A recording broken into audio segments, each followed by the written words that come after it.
नमस्ते दोस्तों, स्वागत है आपका आपके अपने YouTube चैनल ट्रेंडिंग स्टॉक्स में। Last Monday 29 of July, last Monday को जिन स्टॉक्स को हमने पोजिशनल ट्रेडिंग के पॉइंट ऑफ व्यू से एजुकेशन पर्पज से आइडेंटिफाई किया था, चलिए उन स्टॉक्स का एक थ्रेड बेड एनालिसिस करते हैं, देखते हैं उसमें इस वीक के दौरान हमें कहां पर एंट्री मिली और किस तरीके से हमें उन स्टॉक्स को कंसिडर करना था। वीडियो शुरू करने से पहले वीडियो को लाइक नहीं किया तो लाइक जरूर कर दीजिएगा और कमेंट्स भी करते रहिएगा ताकि हमें कंटेंट बेटर कैसे करना है उसके गाइडलाइंस आपके तरफ से मिलते रहे। दूसरा, स्विंग और इंट्राडे के भी हम वीडियोस बनाते हैं, डेली स्टॉक सिलेक्शन के और डेली एनालिसिस के, तो वो वीडियोस मैं इस वीडियो के एंड में पिंक कर दूंगा, तो उन वीडियोस को भी देखिए और हमारी चैनल के पूरे कंटेंट के साथ में बने रहिए, जुड़े रहिए और अपनी ट्रेडिंग जर्नी को, लर्निंग्स को इंप्रूव कीजिए। तो पहला जो स्टॉक हमने सिलेक्ट किया था वो था आवास फाइनेंशियल्स। आवास फाइनेंशियल्स हमने बेसिकली ये एक डब्ल्यू पैटर्न की नेकलाइन पर रिट्रेसमेंट था और मूविंग एवरेज इसका कन्वर्जन था, इस रीजन की वजह से हमने स्टॉक को सिलेक्ट किया था। ठीक है, तो आप यहाँ पर देख सकते हैं कि इस तरीके का ये मूविंग एवरेज का कन्वर्जन हो रहा था। यहाँ पर आप देख सकते हैं कि येलो लाइन ऊपर जा रही है और एक डब्ल्यू पैटर्न भी यहाँ पर बना हुआ था जिसकी नेकलाइन के पास में कहीं पर स्टॉक आकर के रुका था। तो हमारा जो बाइंग रेंज था वो था 1710 से 1760 के बीच में और हमारा स्टॉप लॉस था 1675 के नीचे। अब अनफॉर्चुनेटली ये स्टॉक ने हमारे स्टॉप लॉस को यहाँ पर हिट कर दिया है, इनफैक्ट ये उससे भी नीचे जाकर के आया है, ऑलमोस्ट 1651 तक जाकर के आया है। हालांकि अभी भी अपनी येलो मूविंग लाइन पर ही है, मतलब 20 वीक मूविंग एवरेज पर ही है। वीक उसने उसी लेवल के आसपास में क्लोजिंग करने की कोशिश की है, बट ये ऑलरेडी हमारा स्टॉप लॉस हिट कर चुका है। अब यहाँ से ये ऊपर जाता है बाउंस बैक लेकर के या तो फिर इसको ब्रेक करके नीचे आ जाता है, वी डोंट नो, हमको नहीं पता चल सकता है, इसलिए यहाँ पर फिर इसमें से एग्जिट कर लेना ही बेटर है। अगर ये स्टॉक आगे चल करके कंफर्मेशन दे रहा है कि वो ऊपर जाने को रेडी है, बाउंस बैक ले रहा है, एक ग्रीन कैंडल यहाँ पर कहीं पर बनती है इस लेवल के आसपास में, अगर एक ग्रीन कैंडल बनती हुई दिखती है आपको तो आप डेफिनेटली इसके अंदर में एंटर करने का सोच सकते हैं वापस से, बट अदरवाइज फिलहाल के लिए ये स्टॉक हमारे लिए एक स्टॉप लॉस लेकर के निकल जाने वाला स्टॉक ही रहा है। दूसरा जो स्टॉक था हमने सिलेक्ट किया था वो था अतुल। अब अतुल हमने बेसिकली क्यों सिलेक्ट किया था, एक अपना क्रूशियल रेजिस्टेंस लेवल पे आ रहा था और प्राइस एक्शन इसमें सॉलिड दिख रही थी। ठीक है, वॉल्यूम्स भी काफी हाई थे, आप यहाँ पर नजर डालिए, बहुत तेज वॉल्यूम्स है और ये रेड लाइन का जो रेजिस्टेंस था उसके पास में स्टॉक आ रहा था।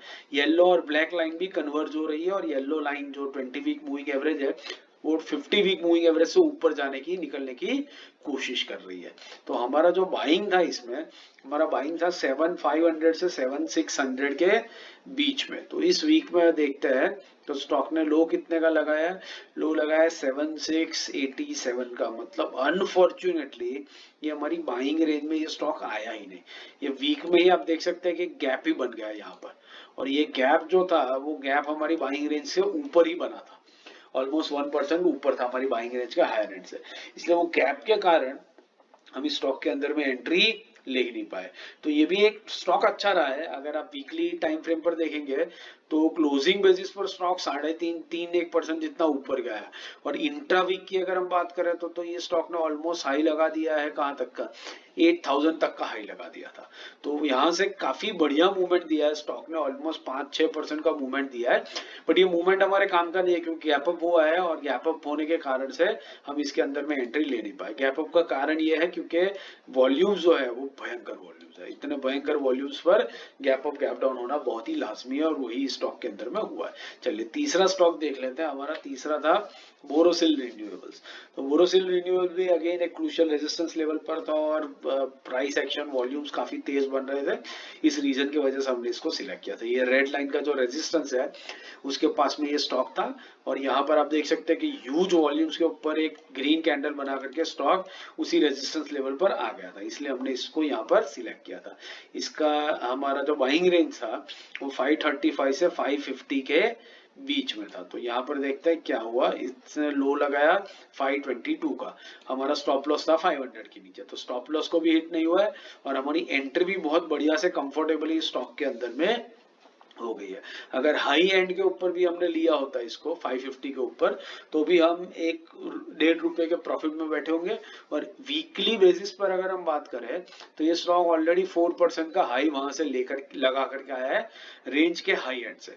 अगर रेंज के लोअर एंड में आपने लिया होगा 535 के आसपास में तो ऑलरेडी आप 3-1% के प्रॉफिट में स्टॉक के अंदर में बैठे होंगे। अगर 3% का प्रॉफिट है तो फिर आपका जो स्टॉप लॉस है वो कॉस्ट टू कॉस्ट बेसिस पे आ जाना चाहिए, ताकि आप कभी भी इसमें से लॉस लेकर के ना निकले।